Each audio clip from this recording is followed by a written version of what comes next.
It's Thursday, May 12th, and this is your coffee break on the HAN Network. I'm Kate Czaplinski with the latest local news, and later on in the show, we'll be taking a look at the front pages of our HAN community newspapers this week.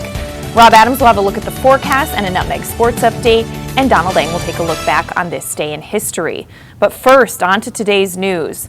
A woman is dead following a hit-and-run accident in Shelton Wednesday night on the corner of Howe Avenue and Hill Street. Just after 8:40 in the evening, Shelton police received several 911 calls reporting that a pedestrian had been hit by a vehicle that then fled the scene. EMS, Shelton Fire, and police arrived to find a woman lying in the street unconscious. The woman was transported to St. Vincent's Medical Center, where she was pronounced dead. The Shelton Police Traffic Reconstruction Team is continuing their investigation, and they're asking any witnesses or people with information to contact them at 203-924-1544, and you can follow updates on that story at sheltonherald.com. According to Hearst, Connecticut media, a group of Bridgeport teens yesterday were reportedly throwing broken glass and pieces of metal onto Barnum Avenue from the old Remington Arms factory, damaging numerous vehicles that were driving by. Police responded to the scene but were ordered not to enter the building as it is an unsafe structure. Officers checked the rear of the property for suspects and were blocking off a section of the street yesterday. The century-old buildings on the site are adjacent to the property planned for the city's second train station and are considered vital to Bridgeport's transit-oriented development plans. The settlement proposed in U.S. bankruptcy court in November is pending. It would subdivide the 16-acre property with the city to take title to 11 acres that include brick structures built at least 100 years ago. And in other news today, Ajinomoto Windsor Inc. is recalling approximately 47 million pounds of not ready-to-eat meat and poultry products that may be contaminated with listeria. The U.S. Department of Agriculture, Food Safety and Inspection Service announced the Class 1 high-risk recall yesterday. The heat-treated, not fully cooked meat and poultry items were produced on various dates between May 1st, 2014 and May 1st, 2016. Consumption of food contaminated with listeria can cause serious infection that primarily affects older adults, persons with weakened immune systems, and pregnant women and their newborns. Less commonly, persons outside these risk groups can be affected as well. And according to the Valley Independent Sentinel, a 38-year-old Ansonia man who allegedly beat his girlfriends, intimidated his neighbors by slashing their tires, and had drug addicts swarming his Dwight Avenue house was sentenced to 57 months in federal prison on Wednesday. All in all, it was a pretty good outcome for James Costanza, especially since federal prosecutor David Sullivan essentially described him in court as a narcissistic, manipulative bully with no redeeming qualities. Yet the prosecution and Costanzo's lawyer worked out a deal that allowed him to plead to 2 drug-related felonies in exchange for agreeing not to appeal the case. Costanzo will not serve the full 57-month prison sentence. He will get credit for about 28 months he spent in jail since he was arrested and the case was pending. Had the case gone to a jury trial, Costanzo was looking at a potential 20-year prison stint. According to the Valley Indy, when authorities raided his property in January 2014, they found 600 oxycodone pills and about $5,000 in cash. Authorities had completed a number of controlled buys to tighten the investigative noose around Costanzo's neck.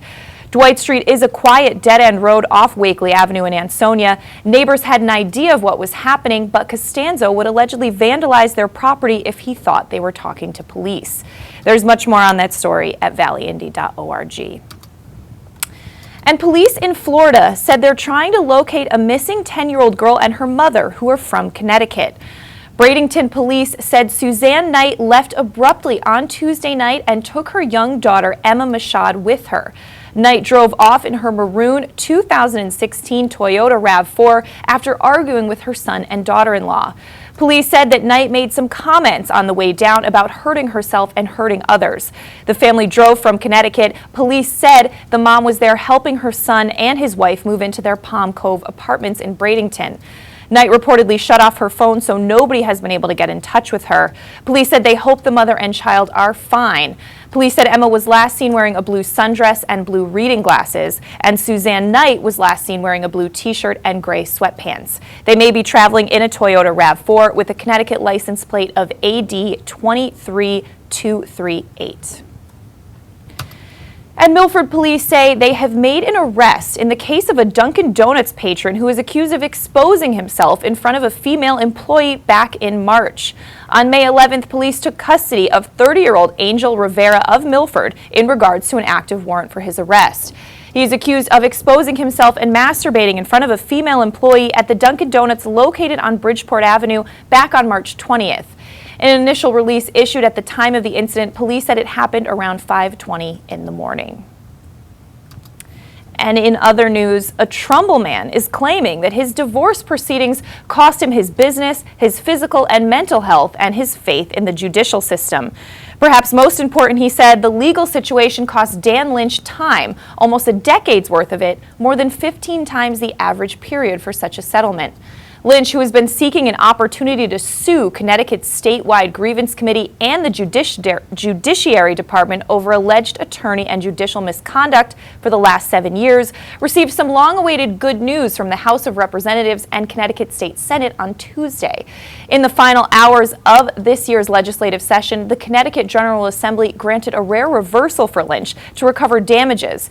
He'll seek at least $200,000 when the suit is filed later this year, resulting from his 2009 divorce in Bridgeport. But you can get a lot more on that story at TrumbleTimes.com. Going to throw it over to Rob Adams for a look at the forecast. All right, Kate, good morning, everyone. A sunny day with a high near 78. Absolutely beautiful outside. Wind out of the southeast from 6 to 9. Tonight, a slight chance of showers around 2 in the morning as we move through the overnight hours, and partly cloudy and a low around 53. We move to Friday with a chance of showers, then showers and possibly a thunderstorm afternoon, and a high near 66. Moving to Friday night, more of that forecast before, say, 9 o'clock tomorrow night, then a slight chance of showers after that until midnight. Into the overnight hours we go, and a low of 52. To Saturday, a continuation of a slight chance of showers around 40%, then more afternoon, including thunderstorms, mostly sunny, and 73 otherwise. So a really mixed bag for Saturday. And for Saturday night, chance of showers mainly before midnight will drop down to 46. Sunday, mostly sunny and 56, 58 and sunny for Monday, 61 and sunny for Tuesday, a glance to next Wednesday, 61 and a chance of showers. Around the region right now, you're looking at some varying temperatures. 73 down the road in Trumbull. Stamford has 66. Here in Shelton, 74 degrees, Kate. Very sunny, very nice outside. All right, good news. All right, well, we are going to take a break. When we come back, Rob has a Nutmeg Sports update. We also take a look back on this day in history and have some more news coming up after this. Connecticut is coming back to hometown banking, to a partner that makes small businesses feel big, where community comes first, where you get the know-how only neighbors can deliver, where saving time is important too. It's time to expect more. It's time to bank well. Bank smart. Bank local. Bank well. With the 24-month Bank Well Smart CD, you can earn 1.25% APY and raise your rate and add to your CD. Had a sports injury or slip and fall that needs immediate care? Coastal Ortho Express Urgent Care gives you direct access to an orthopedic specialist fast without an appointment. Biking, golf, tennis, soccer, whatever the sports injury is, sprain or fracture, Coastal Ortho Express can help. Coastal Ortho Express Urgent Care open Monday through Saturday in the iPark building at 761 Main Avenue in Norwalk, or go to coastalorthoexpress.com. That's coastalorthoexpress.com. Like them on Facebook. A Better View Window Cleaning Plus has been cleaning glass all over Connecticut for over 20 years. They also specialize in cleaning chandeliers, mirrors, skylights, tiles, and will power wash anything that needs cleaning. They hold an A+ rating with the Better Business Bureau and are fully insured and bonded. When you deal with the Better View, you're dealing with the best, not the rest. Call today for a free estimate, 203-284-8836, or visit them online, abetterviewcleaning.com.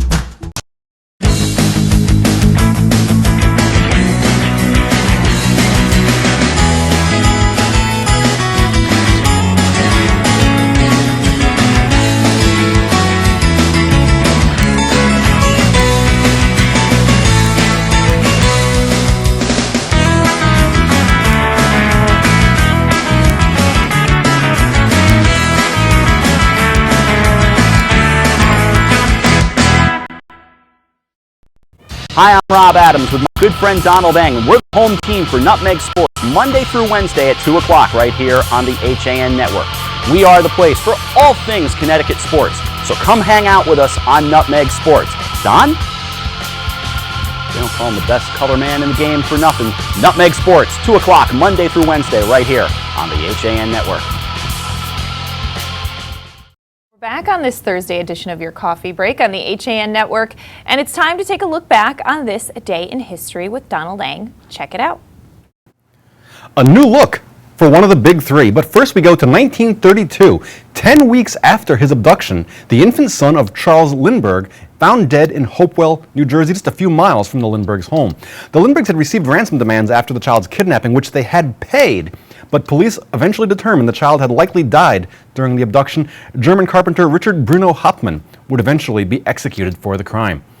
1935, stockbroker Bill Wilson and proctologist Bob Smith meet for the first time in Akron, Ohio, at the home of Henrietta Sibberling, the original friend of Bill. The two would eventually go on to found the group Alcoholics Anonymous.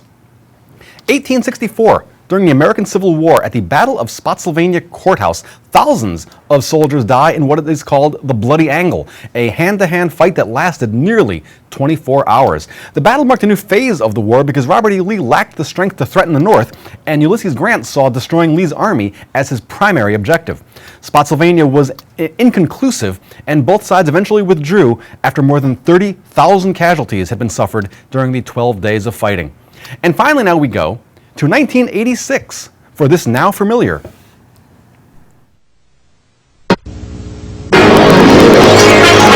This is the NBC Television Network. Yes, the six-feathered NBC Peacock makes its debut on what was NBC's 60th anniversary celebration. The network had used some form of peacock off and on since 1957, but the current logo has had by far the longest run. That is your look back in history for today, May 12th, and I'm Donald. Thanks as always to Don, and now we're going to throw it back over to Rob Adams for a Nutmeg Sports Update. All right, Kate, good morning once again, everyone. Two teams looking to improve their chances for an appearance in the FCAC playoffs met yesterday in baseball in Westport as Staples hosted Wilton. We had the game here on the HAN Network. Here are the highlights. Cato knows a lot of these umpires. Runner stays put, pushed through the right side, and it's a base hit. Rounding second, making the turn, DiDomenico. The throw is short-hopped and grabbed, gets away. He makes the turn, does DiDomenico, and he will score. It'll turn into an error, but it's 1-0 as Staples takes the lead. Goldstein continues to throw in the Staples pen. The 0-2 swings and misses. He strikes out for the third time. Strikeout number 7 now for Ben Kasparius. Who's got the hot pitcher as you get into the postseason? As he swings and misses and goes down on strikes for strikeout number 8. So, Rob, you must be happy about former FCAC player Tyler Matakevich joining your Steelers. I was sitting with Frank Granito when I found that out. Curveball called, strike 3. Strikes out the side, 3 up, 3 down. He has 9 Ks on the afternoon. They've got bases to work with as the infield comes in, and a 3-1 pitch on the way is a line drive down the right field line. It's a fair ball. Played out there by Stremecki. Scoring is Fanning. On his way to second goes Stone. An RBI. 2-0 Staples. Righty-righty matchup. Runner off first. Pitch on the way. Fastball bounced up the middle. Could be 2. Step on the bag for 1. The relay to first is in time. Double play. And the ball game is over on a 4 unassisted 3 double play. Staples gets the 2-0 win. On the rest of the scoreboard, but first, Ben Kasparius struck out 10, allowed 3 hits, walking 2. The Wreckers got the 2-0 win. The Wreckers improved to 8-5 in the FCAC. The Warriors dropped to 6-6. I'm so jumpy, I can't wait to get to the scoreboard. Ridgefield beat Danbury 7-5 on the baseball board. Another win for Greenwich. They win 5-0 yesterday. Connor Langen goes the distance. Trumbull shut out McMahon 4-0. Norwalk over West Hill 7-6. It was St. Joseph knocking off Ward 4-3 as Thomas Montelli singled singled in the tying run in the 5th before Dave Capella's sacrifice fly gave the Cadets the lead. Rich Geddes went 4 innings to improve to 4-0. Darien over Trinity Catholic 7-1, and New Canaan over Central 6-1. Over to softball now. Ludlow beat Greenwich 13-8. West Hill put it on to Norwalk 21-2. New Canaan got a 2-1 win over Central as Jillian Kane threw a no-hitter. St. Joseph 6, Ward nothing. Darien a 10-run win over Trinity Catholic. Trumbull over McMahon 13-2. Danbury beat Ridgefield 7-5. And Wilton qualifies for the state tournament with a 3-1 win over Staples. Over to boys lacrosse now. Ward beat Danbury 12-7. Connor Drake had a hat trick as the Wilton Warriors won the 31st annual Turnbull game, which is named for former Yorktown coach Jim Turnbull, as they beat the Huskers 11-9. Girls lacrosse scores. Ludlow over Danbury 16-7. Daniel Hand 9, Greenwich 8. Moving over to track and field now, and on to boys tennis, in fact, we go. It was Danbury over Trinity Catholic 7-0. West Hill 5, Ludlow 2. Norwalk beat McMahon 6-1. Trumbull, Staples, both with shutouts. Finally, in girls tennis, Danbury beat Trinity Catholic 6-1. Ridgefield over St. Joseph 7-0. McMahon 5, Norwalk 2. Trumbull a 7-0 win, and Staples beat New Canaan 5-2. But wait, there's more. To boys golf we go now in a 3-stroke win for Bethel over Ward. Darien topped St. Joseph and McMahon, while New Canaan beat Danbury by 3 shots. Max Theodorakis shot an even par 35. The Rams got the win. Justin Clark and George Garrett shot 39s for the Rams. Wilton by 14 over Trinity Catholic as well. From girls golf, Greenwich over Trumbull by 24 strokes. Lastly, in boys volleyball, Staples a 3-1 win over New Canaan. Darien got a 3-1 win over Ridgefield. It was Fairfield over Trumbull 3-2 and over Greenwich 3-2, and Trumbull shut out St. Joseph 3-0.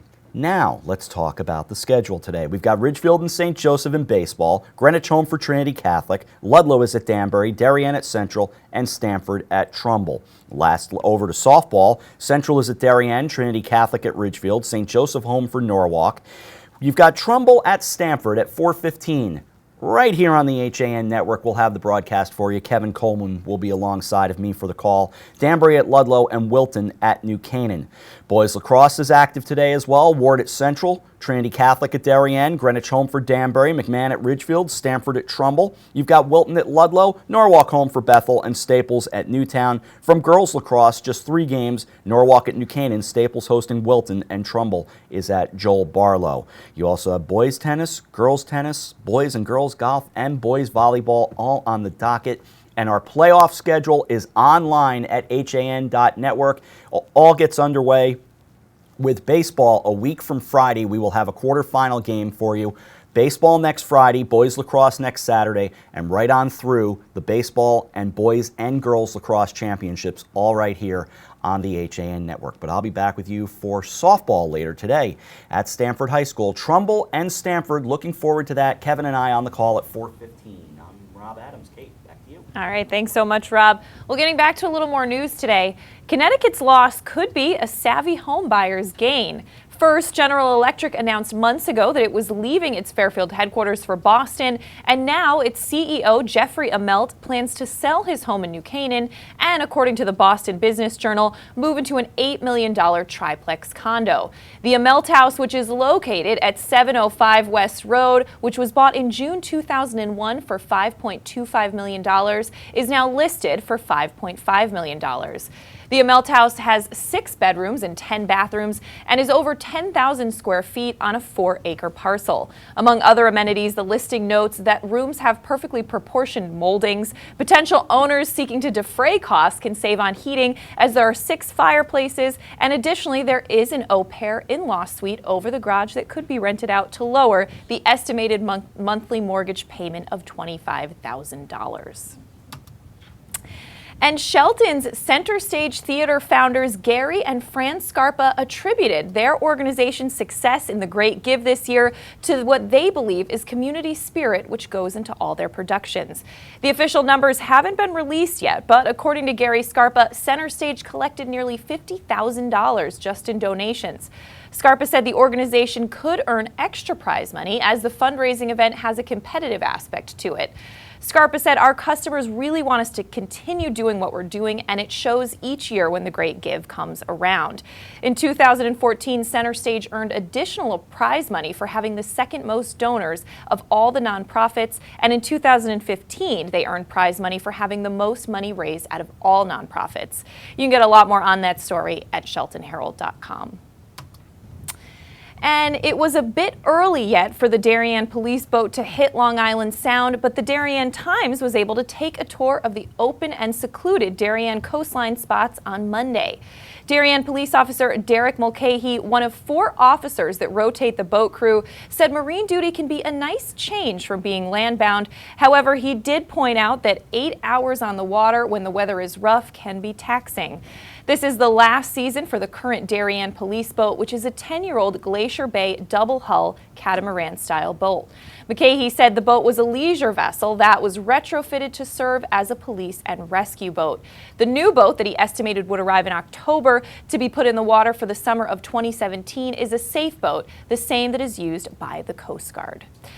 Well, we are going to step out for a break now, and when we come back, John Kovach is going to join me, and we're going to take a look at the front pages of our newspapers this week. So stay tuned. We'll be back after this. I think what makes ONS special is that it has everything that makes academic medicine great. We have the fellowship-trained specialists, but we still bring the style and type of medicine that's indicative of a community practice. We are all trained in our area of interest and expertise, so our patients see a doctor who specializes in their particular injury. I did have 2 consults with major New York City hospitals, but I just felt that the care was best here. I was treated like a rock star. The surgery exceeded any expectations that I had. Mosquitoes, ticks, gone. Guaranteed. That's what Mosquito Squad guarantees as America's most trusted mosquito and tick control company. Locally owned and operated, over 90,000 homes have been protected by Mosquito Squad using their dual protection method for season-long protection, which includes barrier spray service for eliminating mosquitoes and adult ticks, as well as supplemental programs to increase tick control. They use only USDA organic options, which are safe and non-toxic. Contact them today at www.squadctny.com or 203-893-4309. Mosquito Squad. No bugs, no bites, no kidding. Alberto Londano Professional Painting, Wallpapering, and Carpentry has been serving Fairfield County for over 20 years. Based in Norwalk, Alberto takes pride in his work by offering you only the best quality service and products. Call Alberto today to get a free estimate and be one step closer to a new and exciting home makeover. 203-866-9635. Do you need help reaching or maintaining your fitness goals? For over 20 years, Mike Pernice has tailored his time and expertise to clients on both coasts whose schedules demand flexibility and accountability. Mike is a certified lifestyle manager and has been called upon to help his clients eliminate negative behaviors such as coping with stress, improving their time management, setting realistic life goals, and cutting down compulsive behavior. If you're ready to start working toward a more energetic, productive, and healthier you, call Mike Pernice. I'm John Kovach. I'm a newspaper editor. I'm a high school football coach. I'm a television presenter. And I want you to love fishing as much as I do. Tune in to Yankee Fisherman, Thursdays at 1 on the HAN network. It's like going to the tackle shop without leaving your office. We're back on this Thursday edition of Your Coffee Break. Our editorial director, John Kovach, joining me now to take a look at our front pages this week. All the papers are out today, John, and we're going to get a little preview right now. And just a great photo. I'm a big believer in the big screech and halt effect in a newspaper. You put a headline or a photo that makes people have to stop and see what's in it. Dave Stewart of the New Canaan Advertiser accomplished that with this photo he got at the Mayfair. He's always gotten spectacular award-winning photos there. And that's just a great shot of the cliffhanger. It looks like they're having fun, too. They are enjoying it. That's a ride I think I will skip. A story about the Bring Your Own Device movement at New Canaan High School. And some interesting downtown stories about shopping heating up and a suggestion of selling flexible parking permits to downtown workers. Parking in the village section of New Canaan, something that has been a sticking point for people for decades. What have you got, Kate? All right, well, I am taking a look at the Ridgefield Press. It was a soggy Sunday for the 9th annual Run Like a Mother 5K that happened last Sunday. Obviously, we just escaped that week of nothing but rain, but it looked like everyone still had a good time there. Some Tom Nash photos. And voters backing both budgets and a school increase in Ridgefield passing by just 16 votes. So that was a close one. And police, as we talked about on Coffee Break, police arrested a man in a home invasion that happened back in November. He wielded a knife, but they did catch that suspect. And John Fry, state representative, longtime Republican state representative, seeking another term. You know, people don't get all that involved in local politics. They tend to hold on to it, their involvement to presidential. But 16 votes, if you need proof that every vote counts. Every vote counts, there right? it is. In Reading, the principal of Reading Elementary School, Dr. Carrie Westman Huber is the name. She won a statewide Principal of the Year award, and the town said farewell to former First Selectman Natalie Ketchum. All right, well, I'm taking a look at the front page of the Stratford Star. Of course, we love some good animal photos. And Booth Park, which if you haven't been to Booth Park in Stratford, it really is a gem. And it's officially opening on Sunday. There's so many neat buildings there and a lot of cool things to see. And they're going to have some animals there for kids to check out, a blacksmith workshop. There's just always a lot going on, and it's really cool. So that's opening this weekend in a beautiful part of Stratford. Not so far from here, actually. It's really not. It's off the beaten path. It's not on the main drag. It is on what is called Main Street Putney. Yep. Right near the Merritt Parkway, but there's an old Merritt Parkway toll booth. There's a model railroad museum, an observatory, and the blacksmith shop I had the great pleasure of years ago when I was still the editor in Stratford. ESPN used that to film segments for the NFL playoffs, and I was up there to film I've that. taken many a school field trip there. Oh, I'm certain of that. Making those like little hot cakes, they're really good. And then of course, just delicious hot cakes, old-fashioned hot cakes we used to make on every field trip. Can you say remote? Yeah, I think they still give out the recipe there. But anyway, just really quickly at Stratford, they also passed the town budget, but it needed to Mayor John Harkins needed to break a deadlock of 5-5, so it was a tough budget battle in Stratford. Can't remember the last time I saw the mayor cast a tie-breaking vote on that Stratford council. Down in Darien, a story that you just talked about on Coffee Break, and one of the reasons that I miss editing a paper on the Sound is you get the chance sometimes to go out with the Marine patrol units, and it's just a fascinating trip out there and so beautiful. Also in Darien, the mill rate set to 15.77 as the RTM approves the budget for the upcoming year, and Planning and Zoning is going to vote on the new town plan in Darien. All right, well, in Wilton, the budget there and the capital projects passed, so that long process is over. And Wilton High School will also be presenting Beauty and the Beast, some great rehearsal photos. Looks like it's going to be a lot of fun, as well as a Middlebrook teacher being named Relay for Life honorary chair, and maybe to toot our own horn for a minute because we're pretty proud of this. But our HAN Network Wishes in Flight campaign with Make-A-Wish CT raised more than 350,000 miles that were donated by our wonderful readers and viewers. So we're so excited about that, to be able to help them out. Well surpassing our goal, and we thank each and every one of you for your support in that effort to help Make-A-Wish. Yes. A fundraiser going on in Easton on Memorial Day weekend, and that is a Prelude for Rebirth Arts Festival fundraiser for an event in August. Joel Barlow, the students there, getting ready to present You Can't Take It With You. And the rain not stopping the fishing derby in Easton, as it seldom does stop an angler. All right. Well, taking a look at the Weston Forum, architects are going to be discussing a plan for some police station options and renovation plans in Weston. And Paul Morris, who's 28 years old and a Weston native, rang the opening bell at the New York Stock Exchange recently, back on Tuesday, April 26th, to promote Autism Awareness Month. So very cool there. As well as the Weston Board of Education appointing William McCursey as the district's next superintendent of schools. He's currently superintendent in Greenwich. In Lewisboro, all the fancy hats came out as it was Derby Day. That at Wakabuck Farm for the Lewisboro Land Trust. You ever get to big hat out for Oh, Derby? yes, actually, years and years ago, Josh Fisher and former staffer Justin Reynolds hosted a Derby party, and me and my friend Greg still talk about how we had the best outfits there that day. Very cool. In our own minds. We didn't actually win that award, but yes. Also in Lewisboro, introductions to the Board of Ed candidates and the Ambulance Corps celebrating National EMS Week. All right, taking a look at the Trumbull Times. Something that we talked about a little bit yesterday on CT Pulse and also on Coffee Break, the Humanity Hates Trump game. The creator of that, which is based in Trumbull, ECS Direct, and the owner of that company, Howard Greenspan, is suing Cards Against Humanity for having their Kickstarter campaign pulled. So interesting story there.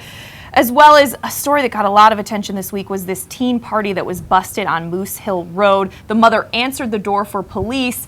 Then a teen soon came stumbling out and started vomiting, said she had taken a number of drugs and drank a lot of alcohol. So there's been a lot of outrage on that.